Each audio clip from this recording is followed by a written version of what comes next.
And I tell you, in the fall, the moss is really stuck to the rocks good. Here, these steep rocks. And summertime, even way better. But right now, after the snow's been melting, it's just like walking on icing on a cake. It's weird. I wiped out a few times. It's funny, I gotta keep reminding myself that it's not stuck right now and I can't just cruise around on it anymore. Anyway, this big timber behind me is nerve and logged. You see all that lichen, that green, pale green lichen hanging down. That's what keeps all the ungulates alive all winter in here, is that stuff. So you got big timber, steep cliffs, and the deer thrive, unless there's an overabundance of predators, and then they got a chance. But anyway, I've packed a few big bucks on my back down these bluffs right where I'm sitting, and it's never been easy. Tell you what, but lots of great memories. Okay, what do we got?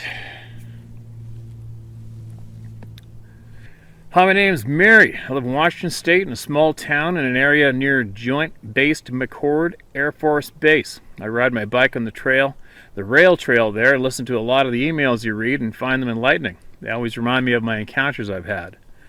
My sister, who passed 2 years ago, I'm sorry to hear that, lived with her boyfriend in western Washington at one of the mountain passes into eastern Washington in a cabin.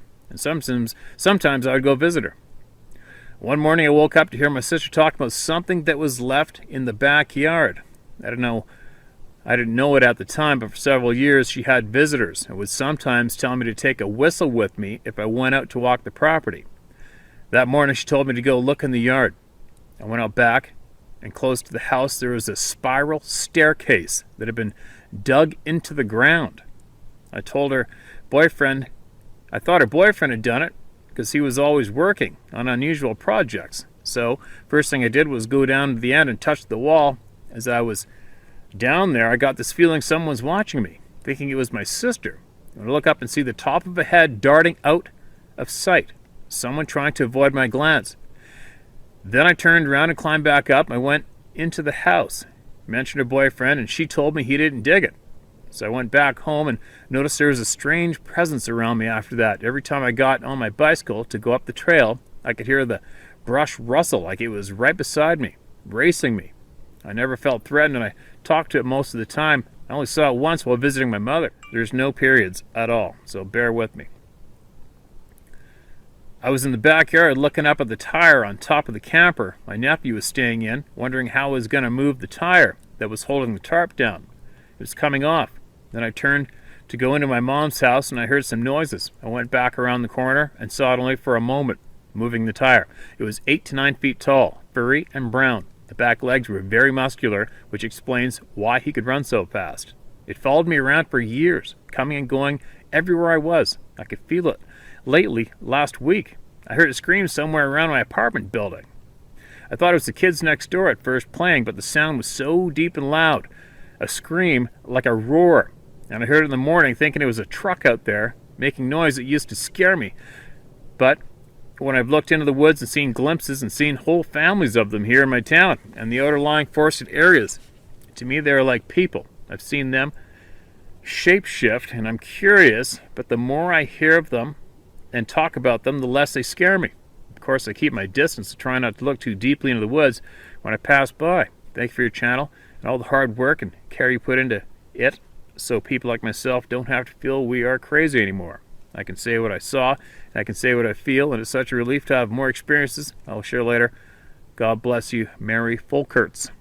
All right, Mary, thanks for sending that email in to us. Next time, do me a small favor and put some periods and commas in there, all right? So I can read it smoother. It's really challenging without that added in.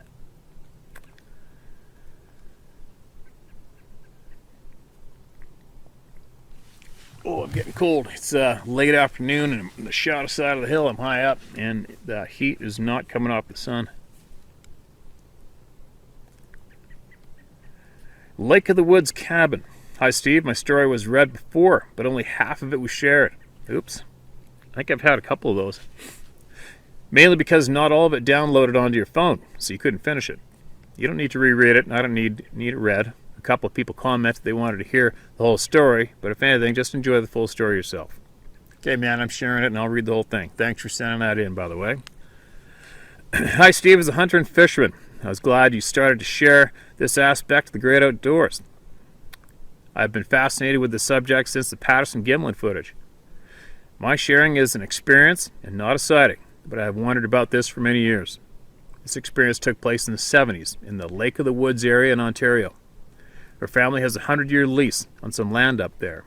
Our grandfather built a small cabin on this land soon after World War II, which we still have to this day. The cabin has no roads to it and never did. My grandfather and a couple of his brave friends brought everything to build the cabin in the dead of winter, over the ice on trucks. Then in the springtime, they went back over the water on boats to start the build. The trip over the water to the cabin is like a water maze. You have to go around forest-covered island chains. There are reefs to consider. There's almost endless rocky shorelines on both sides of you as you motor along. Then finally have it all open up to arrive at our cabin. The cabin sits on a rocky cliff at the end of a point facing west. Best sunset every night. My grandfather did all this for hunting and fishing cabin. Sometime later, the government made the area into a forest reserve, which killed the hunting for him. Somehow, I never did know why. But my family over the decades enjoyed fishing for smallmouth bass, northern pike, and springtime lake trout. There's a 32-pound lake trout on the wall up there. That's a chunk of trout, man. Lastly, being a forest reserve, but very few people after us were allowed to build, so this whole vast area is ours to steward until we decide to pack it in. Finally, my experience. Thanks for sticking with me. I was born almost last in my mom and dad's family of 6. As I got older, my father entrusted me to use a 12-foot duck boat, the small outboard motor we had up there. My dad said I could go out in this boat as long as I would stay in the bay behind our cabin. The bay was about 2 miles long and about 200 yards wide in places. The bay and the whole area had a thick, dense forest right up to the granite shoreline. One late afternoon, I was in my duck boat simply heading back to the dock. I was soon overcome with a feeling of dread and fear. I remember turning my head to the right, turning my head toward the shoreline from where the fear was coming from. Yes, that's what I said, from where the fear was coming from. I don't know what that means, but the feeling was coming to me. The whole time I was looking to the passing shoreline, feeling shook, not knowing what was happening to me. I remember it was an awful feeling. I remember I was a ways from the shore, but glaring at the shoreline, looking at this one small tree with the entire forest behind it. Why that tree? That tree was just sitting still, no movement. It was a very calm day. I was focused on that one tree, that one spot on the shoreline. To tell you the truth, I'm so glad nothing stepped out of the forest.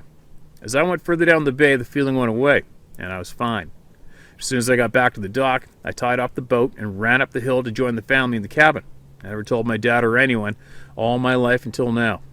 Plus, in a big family of 6, no one asks a kid that comes blasting in from the outdoors, "Did anything happen to you out there that was strange?"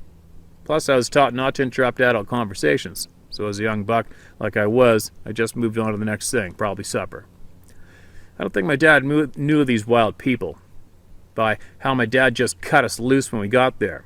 I think he was more focused on the waterways and fishing, and less about hiking around the vast forest. But I did have a golden retriever with me in the forest and even in the boat. I'm sure that helped keep me safer. You have mentioned that before. I'm 60 now, and thanks to your channel, I feel that I understand better what these feelings and pressures could mean and what to do, because of you and the people that share their lives with the sharings in this channel. I enjoy the outdoors. That alone is worth the price of admission. Thank you for making a place to learn more about our crazy outdoors. I'm enjoying the fly fishing apps. Thank you, James Patrick Patterson. James, sir, thank you very much for emailing us. And I'm pretty sure if you've looked into it all, Ontario's got so many sightings around there, it's absolutely ridiculous. It's endless. Endless. The feeling of dread sucks, man. I kind of sort of had that last weekend, a week ago on the island. And then I put that video up here a few videos back. I got to videotape the dead silence, which is creepier than shit. But I haven't ever had the dread. Well, no, yeah, I've had that dread. Yeah, I've had the dread. All right. What do we got? Hey, Steve. Jim Barkley again, with a question about today's posting. Can you please ask Bobby Sue to describe the female voices she heard on Vancouver Island? In July 2015, while fishing up a small tributary to the Livingston River in southwest Alberta, I heard what sounded like high-pitched human female voices on the hillside above the stream. My son and I had four-wheeled several miles on a trail at the tributary when I stopped to start fishing. My son walked off up the trail to go about a mile further up. Just after he went out of sight, I heard the chattering start above me. My ultra-smart Labradoodle, whom I mentioned in one of my emails you read previously, was there, and we both stood quietly and listened. My dog Amos was totally fixated on the voices and never moved a muscle until we could no longer hear them. It was a friendly sounding conversation between two females. Estimated distance probably 80 to 100 yards, but conditions were very quiet up there. Kind of sing-song and cadence with the high pitch you would expect from a human female. The difference being I could not understand a word exchange in the conversation.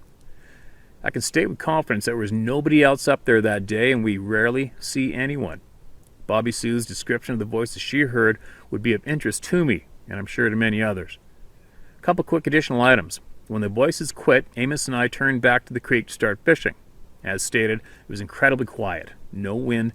This in itself is unusual in the mountains, but a small sapling at the edge of the stream was slowly waving back and forth. Amos and I stood staring at it for a minute, and then walked the 20 feet over to where the tree, which quit moving before we got there. So I started fishing downstream, into the deep walled canyon below. At about the third sharp turn, something big races up the extremely steep loose shale canyon wall, making a hell of a racket, and then gone. It was around a sharp corner, so never saw it. But whatever it was extremely fast. On my way back upstream, I climbed the canyon wall on all fours to get back to the trail, to the truck. It took me a good 5 or 6 minutes to climb that steep loose surface, cliff face. Whatever ran up there, I did it in about 10 seconds. Never found the tracks either, but I was pretty sure I knew what it was. Is this where I say it had to be a really big athletic bear? LOL. Anyway, the email turned out kind of long, but I'd really like to hear Bobby Sue's description of the female voices. Thank you, Steve. You're doing a hell of a fine job. Good information is invaluable. Keep listening to your instincts and stay safe, man. All right, thanks, Jim. Thanks for sending that in. I'm sure if Bobby Sue's, almost guarantee you she's listening to this right now, and maybe she can make a comment make a comment about that in the comment section below the video. That'd be pretty easy instead of throwing the dice and throwing an email to me, and I might not get it for frickin' ever.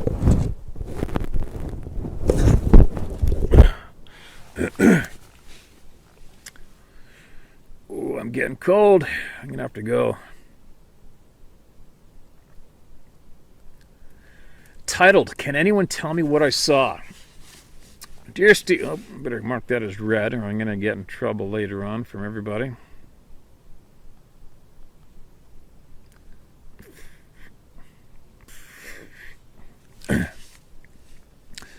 Dear Steve, my name is Leona. I'm 52 years old and I'm an educator. A friend of mine recently told me about your channel. After listening to only a handful of your episodes, I realized I now have a safe place to share my experience. I know that Sasquatch exists and I have had numerous experiences. This is about something different. The time of year was late winter / early spring. 8 years ago in Bentonville, Arkansas, my daughter, then age 7, and I were driving south on Northwest A Street. As we traveled up the hill, we both saw something, but we still did not know what it was. At the top of the hill, there was a clearing about 30 yards across with dense woods on either side. There was no vegetation on the trees yet. As we began to climb the hill, my daughter said, "Mommy, what was that?" I could only tell her that I didn't know. What we saw was a creature that emerged from the woods, walking bipedally. It then crossed the clearing on all fours before standing bipedal once again to disappear into the woods to the left of the clearing. I've never seen anything like it before, and to this day I am befuddled. The creature was massive and lean, very muscular. Its black hair shone in the afternoon sunlight. Based on the height of the trees and the fact that many people hike the trail, I determined the size of the thing to be about 14 feet tall. At the shoulder, went on all fours. What? I estimated that on its hind legs it stood around 17 or 18 feet tall at the shoulders. What? I would say this thing was close to 900 to 1,000 pounds. It resembled a cross between a wolf and a razor-backed hog, being very stout and muscular around the neck, head, and shoulder area, tapering off at waist to slender hips and lean legs. Its tail was bushy and close to a third of its overall length. Its snout was long and its ears were big, hence my equating it to a wolf. However, the way it moved with such swiftness made me think of wild hogs. The whole sighting lasted only seconds, but every detail is burned into my memory as if it were yesterday.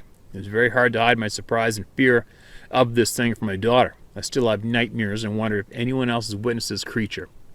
I need to know what it was. Thank you, Steve, for all you do to help people like me. You and the work you do is much appreciated. Sincerely, Leona Valdez.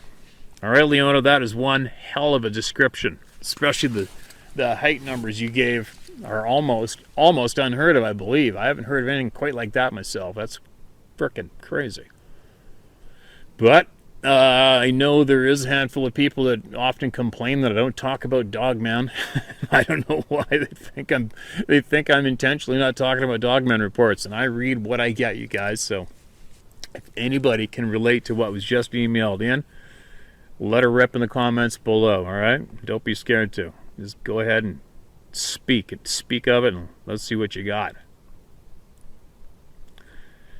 Okay, one more, I'm out of here. It's getting frozen. Hello, Steve. First of all, I want to say thank you for providing a safe place for folks to share their stories and knowledge.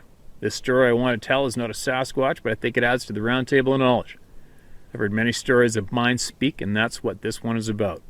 This happened about 20 years ago when my son was just a baby. My wife and I went shopping at this big box store. We did this once a month. We got what we were after and started heading to our car. Our son was in his infant seat in the shopping buggy. We walked up to the car. Now I tell you, as busy as these places can get, there was not much commotion in the parking lot at that time. I was 3 steps to our car and all of a sudden I hear this voice. The voice was so crystal clear as if the speaker was right there speaking in my ear. It said, "Get me out of here," in the most clear but really evil sounding voice. I immediately started looking around as I thought the voice came from a child's toy or a portable game. Steve, there was no one close enough that this voice could have been that clear, not that loud. It wasn't especially loud, but was at the level of someone in very close proximity. My wife took our son and put him in the back of the car, and she got in the front. It was at that time that I noticed that the pickup parked alongside had a dog in the back. He seemed like he was a bit scared himself. The dog had his ears slightly cocked, but was intensely looking at the front of the store. I was worried at first until I realized the dog was every bit as scared as I felt. I couldn't believe I didn't see him before my wife carried her son into the car. Every hair on my body stood on end, but I went immediately, opened the trunk and loaded up all that we had purchased, took the buggy to the vestibule, and got in the car.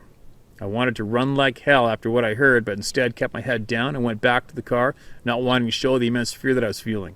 I was hardly even breathing as I started the car, but I set out of the parking lot quickly. I looked at my wife and asked, "You did hear that voice, right?" She answered with, "Yes, let's please get out of here." It was after we hit the highway before we even talked about it. She told me at first she thought she heard the voice from the dog, but he seemed to be freaked out too. I was freaked out the rest of that week,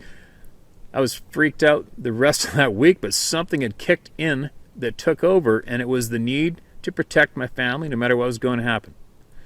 Again, the parking lot was sparse, and the nearest people to us was a family getting out of their car 3 lanes over in the parking lot. So eventually, I thought it was a projected voice, possibly from another world. It was unseen, but I could feel it was definitely there. There was no way the voice we heard did not come from a toy, as it was too loud and clear. However, I thought that mind speak was one person to another. I think differently now, especially so as the dog obviously heard it as well. Steve, I don't know what the hell that thing was, and I don't think I really want to know.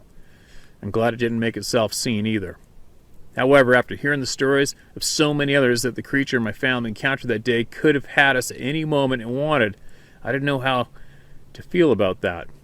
The interesting thing is that my son was totally unaware of anything going on, and he was awake for the whole thing. I still wonder about that. Sorry for the long email, but I need to unload that story. Thanks again, Steve, for the massive amount of time you dedicate yourself to with this stuff. You're a good man, and all my best to your listeners. Sincerely, Clark. Clark, that is one hell of a story, man. And I am definitely not the guy to answer with any clear explanation for what you heard, that's for sure. I mean, there's no shortage of people who have heard a voice clear in their head telling them to get the hell out of here, don't go any further, or whatever, and seeing those Sasquatches combination with that, but that's something else. I don't know, man. I don't know what to say myself. I haven't a clue. But if somebody here watching this video does and can relate to exactly what was just shared here, comment away in the comment section below, and you guys can have at it. All right? But anyway, I gotta go. It's now freezing cold. It's straight down. I got a ways to go because I couldn't. There's too much snow on the logging road, and it was still a hard crust on it. So I just cruised right up on top of that crusted snow for quite a while. And I got a funny feeling by the time I get back down, I might have to sink through it the whole way back, which is gonna suck. But there you go. You guys got something you want to share you feel is gonna help somebody, or you need some help? Email it to sharemystoryhowtohunt.com or tellmystoryhowtohunt.com, and we'll get to it. We'll share it. All right.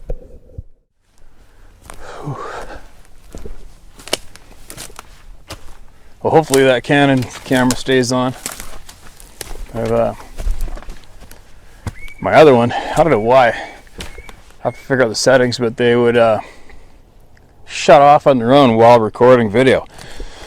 The audio keeps going, and then I'll just have to fill it in with something. But it's a bit of a pain in the butt. But anyway, I slowly climb this frickin' mountain. Got a couple cameras that I had up here since last November. It'll be interesting to see what's on there. And I was trying to find some shed antlers from two different bucks I knew were on here in the fall, but I'm not sure where they wintered. I found a lot of beds over there where I typically do, but nothing. And I flew the camera up here actually too in the wintertime and caught a handful of deer on it right there. Actually, I'll put this on, I'll show you where I am. But anyway, now I'm starting to get into the snow, and that's going to kind of suck because if I'm trying to find the antlers off those bucks, it could possibly be buried in the snow. So I'm going to slow down on the searching, and I'll come back another time when there's not so much snow and have a thorough look around. This is a real special mountain to me here. I've had a lot of special times here. Spent a lot of time here. Seen a lot, harvested a lot, done a lot, and I've basically had it to myself. It's not that easy to get to. Straight up and then into these cliffs. But anyway, I got some emails I want to share. There's one here, I hope I can find it right now. And it kind of scared the crap out of me, only because I've been there and this guy really got across what happened to him clearly, and it's not good. Not a good outcome psychologically afterwards, you know. Here it is, found it. Okay, now listen to this one. This is in Chilliwack Lake, which I'm familiar with. A lot of you people are too that are from BC. And where this guy was, as the crow flies, it looks like it's I don't know, half a kilometer, 2 kilometers, or a couple miles away from the Washington State, British Columbia border. Steve, appreciate all the effort you put into bringing awareness to the outside world. This is my story. I've suffered nothing but ridicule and jokes in the last 35 years regarding this incident. No name attached to this, please. Thanks for that. September 1986. It was the year of Expo in Vancouver. It was also the year that changed my life. I was in my late 20s. I was a fishing, hunting, outdoors fanatic who figured he had life by the tail. I had a great job where I worked 12-hour shifts, and when I worked 3 days straight, I got paid for 40 hours and had the next 4 days off, do whatever I wanted. It was a perfect schedule for me, as it allowed me to be in the great outdoors 4 days a week and absorb Mother Nature in all her glory.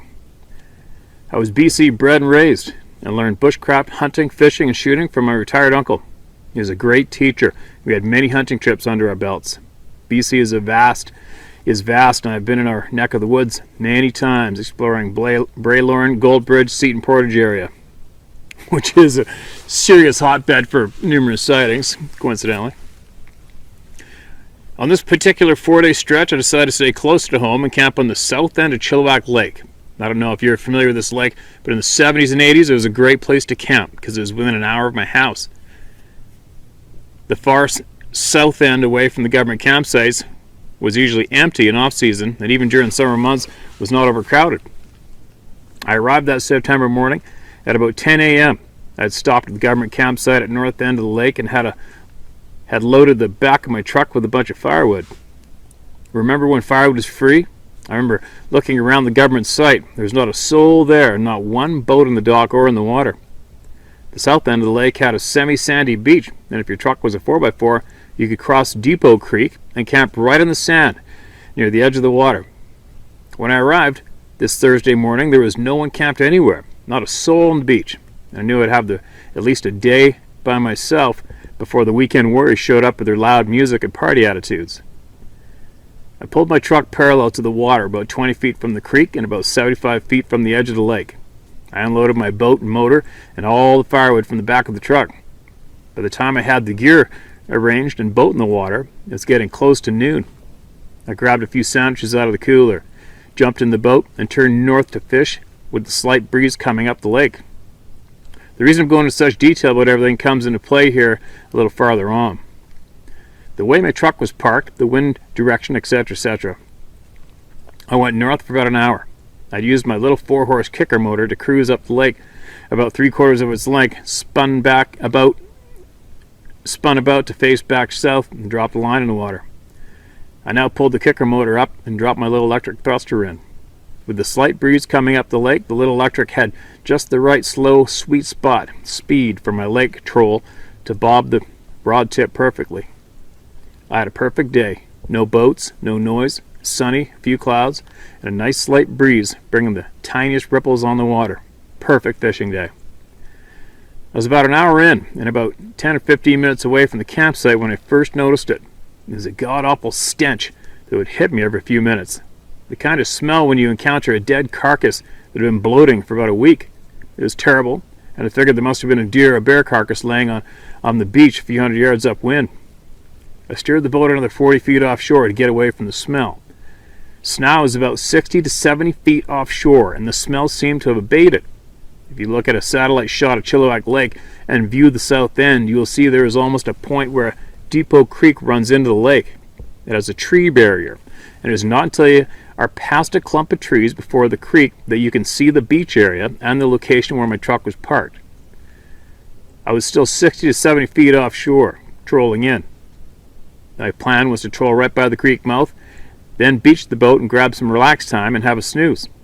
Well, let me tell you, that never happened. When I cleared the clump of trees, I was still gazing at the lake when sudden movement behind the driver's fender of my truck grabbed my attention.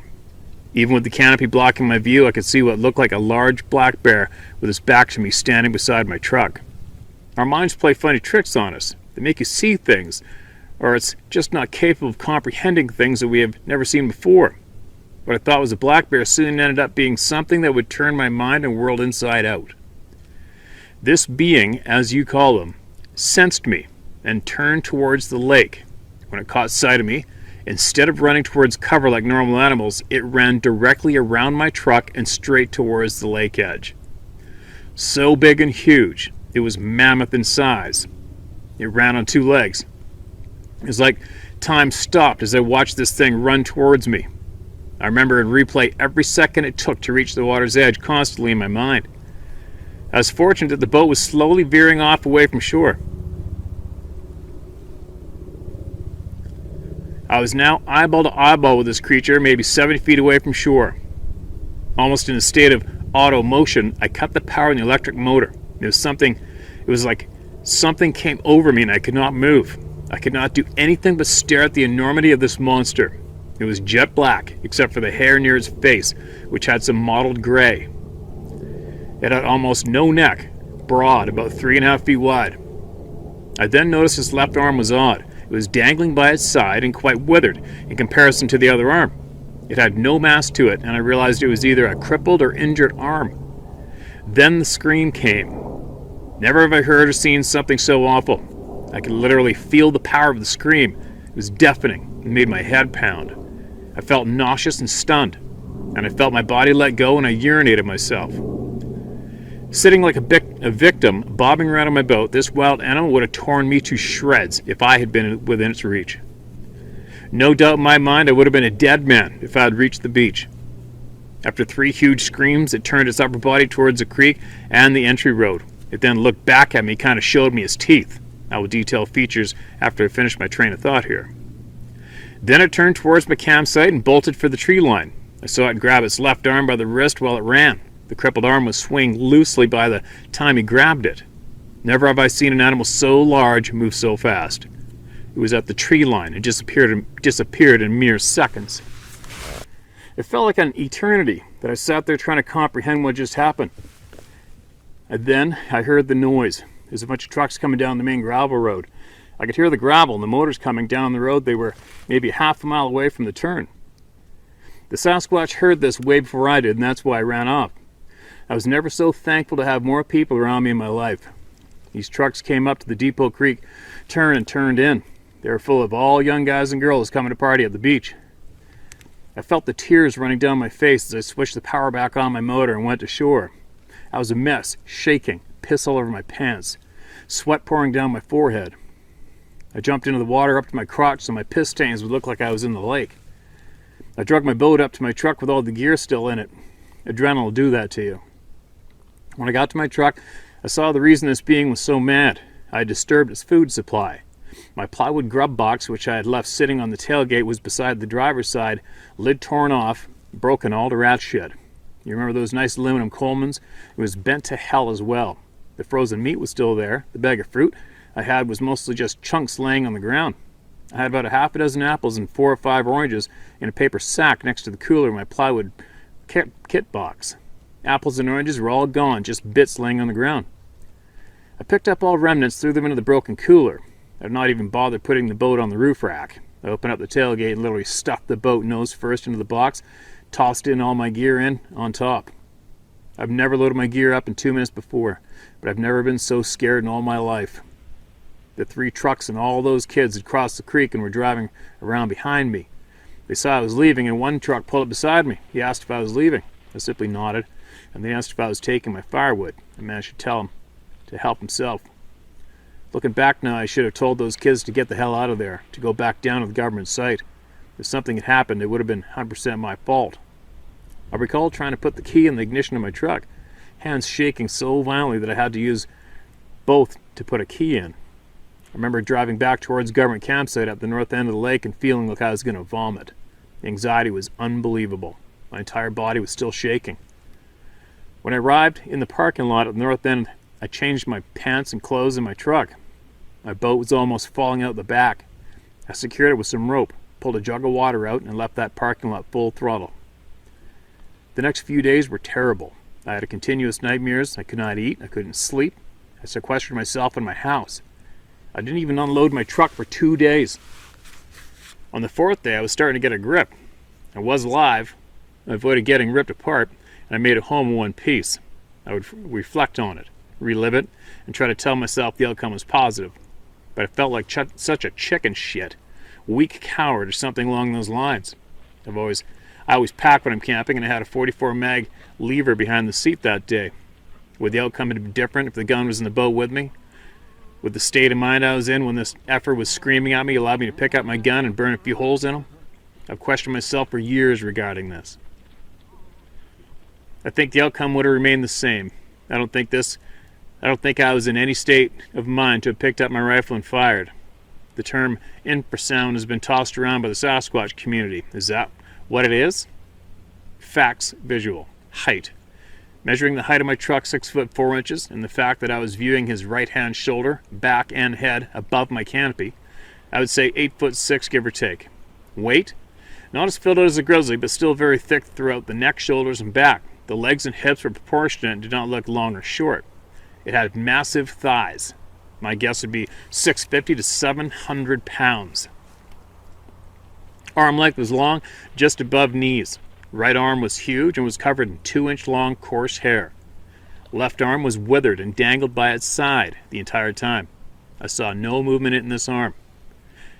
My guess it had an accident or was involved in a fight with one of its own, or eyes were black, no white seen, large and wide, deep set. There was no hooded lids from my recollection. Mouth, lips were dark gray, same with mouth's interior. There were no distinguishable red gums. They were lighter gray. Teeth were flat and rounded tops, except for the incisors, which were rounded and longer, almost an omnivore style of tooth. Mouth was large and flat. You could see the jaw muscles when it was screaming. Teeth were distinct, light brown yellow. Nose was broad flat, dark in color. Nostrils were not turned upward like in most artist renditions I've seen. Picture a boxer's nose, but a larger scale. I've watched most of your videos, and I love to read the comment sections. There's a few who write, "They are not there to hurt you, they just want to be left alone." I wish that one day I could go see one. Steve, you know better, and I know better. These are not friendly giants. They're not stuffed animals. They're wild, smart animals. Who, if given the chance, would pull you apart like a rag doll or gnaw on your bones? People who want to see one would change their minds after my experience. I think they know what a gun is, and if they see a person with a gun, they avoid. I believe they travel in small packs, and maybe the one I stumbled upon was an outcast because of his injury, a hindrance to their community, so they ousted him from the group. I've tried to go back to the woods every year ever since. I can't bring myself to get it done. I've sold all my guns, camping, hunting gear. Once a year I venture out to a tourist trap lake in the interior, paved roads, log cabins. You know the ones. That's about as outdoorsy as I get now. It's a shame. Well, that about sums it up.